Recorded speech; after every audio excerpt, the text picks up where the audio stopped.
Hello everybody and welcome to Woodworking Against the Grain. We're not making sawdust today though, we're going to make red velvet cake. Why are we going to make red velvet cake? Because we like it better than we like lime jello. It's just a lot better in the grand scheme of things. I'm going to teach you how to make a red velvet cake that's off the chain. There's a couple of keys to it that you've got to get just right, or it won't be near as good. It'll be good, but it won't be as good as it could have been. So just hang in there. What we've got going on over here right now, we've got sugar and a stick of butter going in the mixer. We're going to turn that on kind of slow.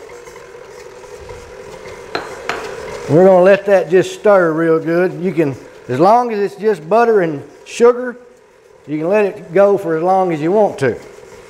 Once you start adding the eggs or the flour, you've got to start monitoring your time or you'll ruin it. You don't want to do that.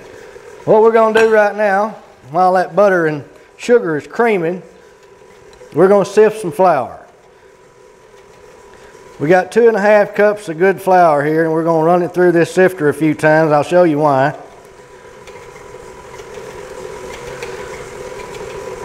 I don't know if you can see that from back there or not, but at the bottom of this sifter there's a bunch of lumps of flour that don't go through the little holes till you mash them through there. That's why you sift flour. You get all the lumps out of it, and that's what makes a good light fluffy cake. Now that was just our first sift. We're going to do that some more. Turn that mixer up just a little bit. As long as you've just got butter and sugar in there, you're okay regardless of the time. I'm going to sift that one more time. Then we'll get this show on the road.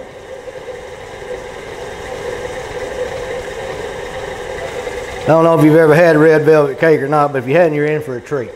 It's good stuff. We're going to put a buttercream icing on it. And then we're going to eat it.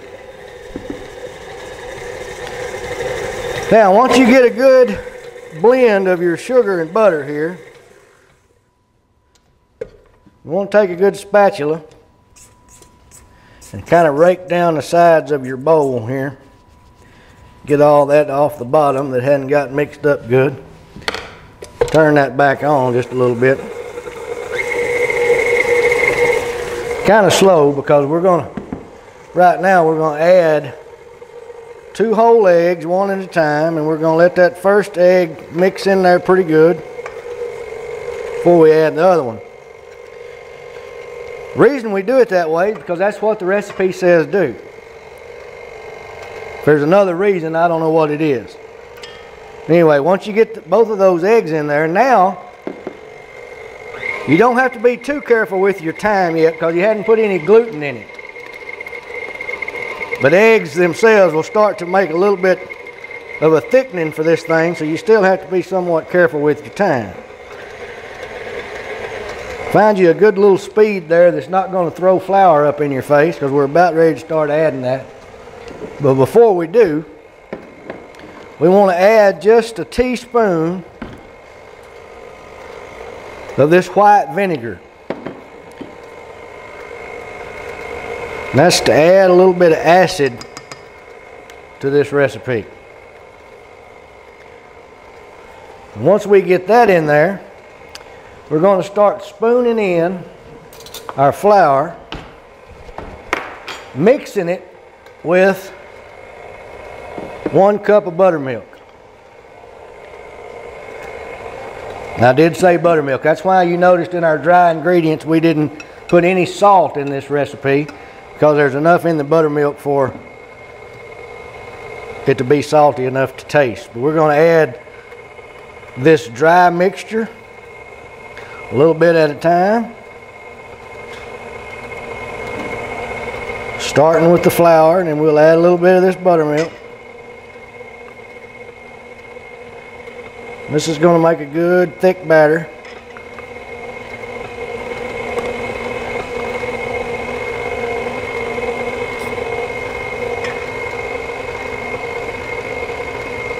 About halfway through this procedure, you want to stop this because you don't want to overmix this flour.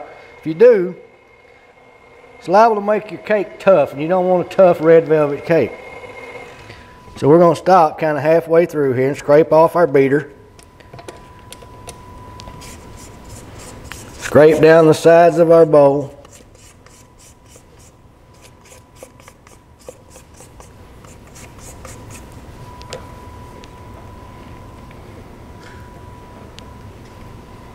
And then we're going to turn it back on, kind of slow. And in order to keep our time minimized here, we're going to put some more of this flour in there, almost all of it. We're going to add a little bit more buttermilk to it.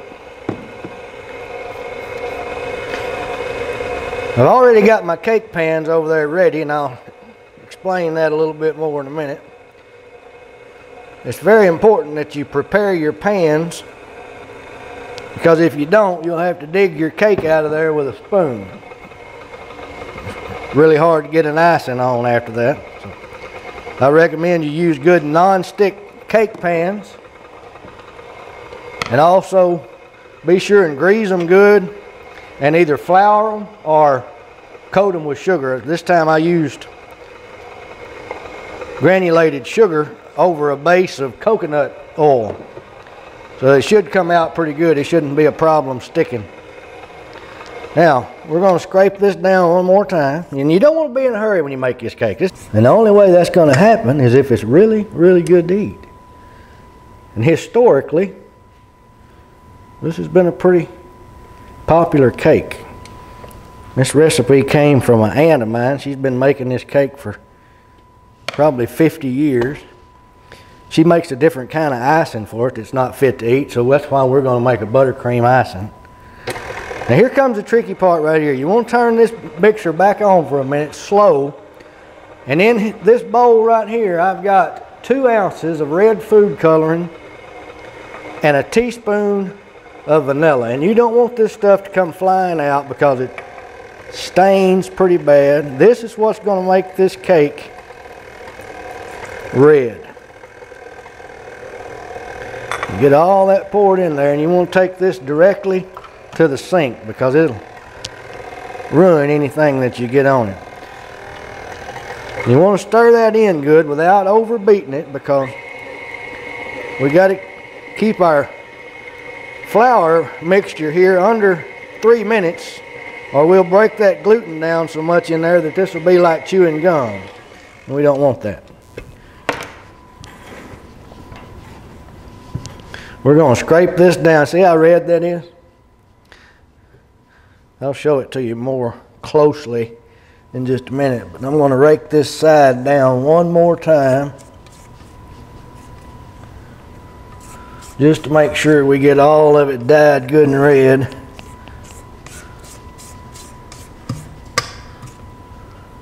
And for this final little mix right here, we're going to kind of turn this mixer on pretty fast and let that swim around in there just for a few seconds till we get it all good and red.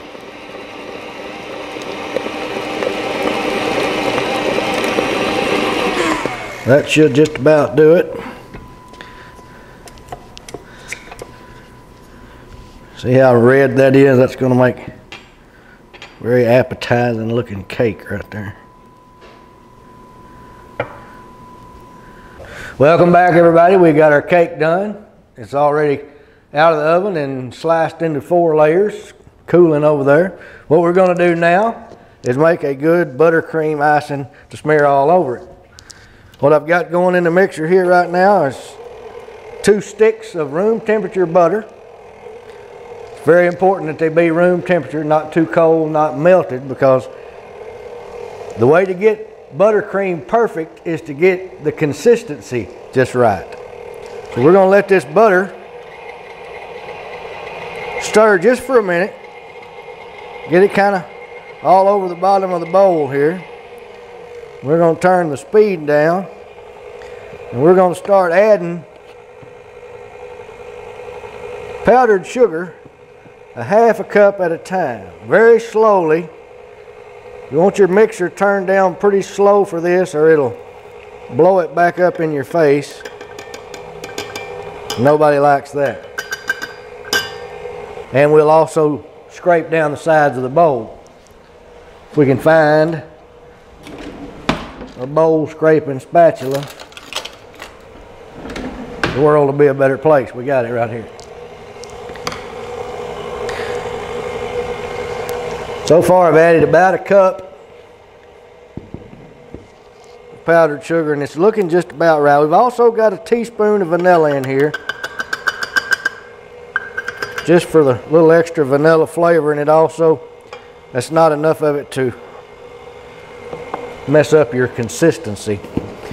Another reason we add so much powdered sugar is because you need a lot of volume of icing for a 4-layer cake. You want some, it's a good idea to put a little bit on the cake pan that you're going to store the cake in, just to keep that first layer from sliding around. And then you want a good layer of icing on top of each layer, and then all the way around the sides. This is about working on about our 3rd cup. You have to kind of put that in there slowly. I don't know if you saw that or not, but it started to blow back at me here. You add that powdered sugar just a little bit too fast, she'll come back on you. Once you start getting a mixture that's moist and your icing starts to look like icing, that's a good time to stop your mixture the first time and to do your first scrape down. Get all the powdered sugar that's sticking to the top of the bowl and stir it down in with the rest of it. You could also add a package of softened cream cheese to this icing if you wanted to. Sometimes I do that. This time it's just going to be a plain vanilla flavored buttercream. But you do need to keep your mixer speed kind of slow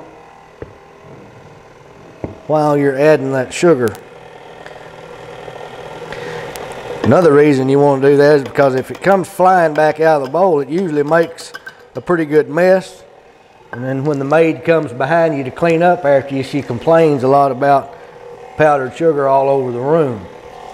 And if you'd like to avoid those complaints, it's best not to get the powdered sugar all over the room.